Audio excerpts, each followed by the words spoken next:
नमस्ते साथीहरू, अस्बिस नमस्ते कुकिङमा हजुरहरूलाई स्वागत छ। आज हामी आलु जिराको रेसिपी लिएर आएका छौँ। यो बनाउन नि एकदमै सजिलो छ र झटपट 10 मिनेट जस्तोमै बनिहाल्छ। सबैभन्दा पहिला मैले एउटा प्यान तताएको छु र प्यानमा तेल राखिदिएँ। अब तेल तातिसकेपछि यसमा थोरै हिङ राखिदिउँ। हिङको स्वाद एकदमै मिठो आउँछ र यसमा थोरै बेसार पनि राखिदिउँ। त्यसपछि मैले 3टा उसिनेर काटेको आलु लिएको छु। आलुलाई यस्तो आकारमा काटेको छु मैले। अब यो आलुलाई हामीले तातेको तेलमा राखिदिउँ।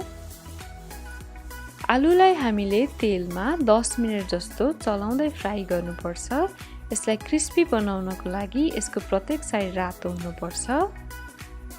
हेर्नुस् त 10 मिनेट जस्तो पाकिसकेपछि आलु यतिको रातो हुन थालेको छ। आलु यतिको क्रिस्पी भइसकेपछि एकदमै मिठो हुन्छ। अब म एक साइडमा 3टा जस्तो मसिनो बनाएर काटेको लसुनको टुक्रा राखिदिन्छु र 1 चम्चा जिरा पनि राखिदिन्छु। यसलाई एकैछिन भुटौँ र त्यसपछि आलुसँगै मिसाइदिउँ। त्यसपछि यसमा आफ्नो स्वाद अनुसारको नुन राखिदिउँ र पिरोको लागि चिल्ली फ्लेक्स पनि राखिदिएँ। मलाई हरियो खोर्सानी पनि मनपर्छ, त्यही भएर मैले काटेको हरियो खोर्सानी पनि राखिदिएँ। अब यो सबैलाई आलुसँग राम्रोसँग मिसाइदिउँ। अब यसमा बास्नाको लागि मैले काटेको धनिया पत्ता पनि राखिदिएँ।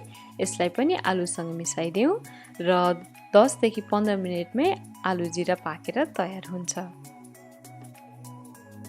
हजुरहरू हाम्रो च्यानलमा नयाँ हुनुहुन्छ भने प्लिज सब्स्क्राइब गरिदिनुहोस् ल र आफ्नो साथीहरूसँग पनि यो भिडियो सेयर गरिदिनु होला।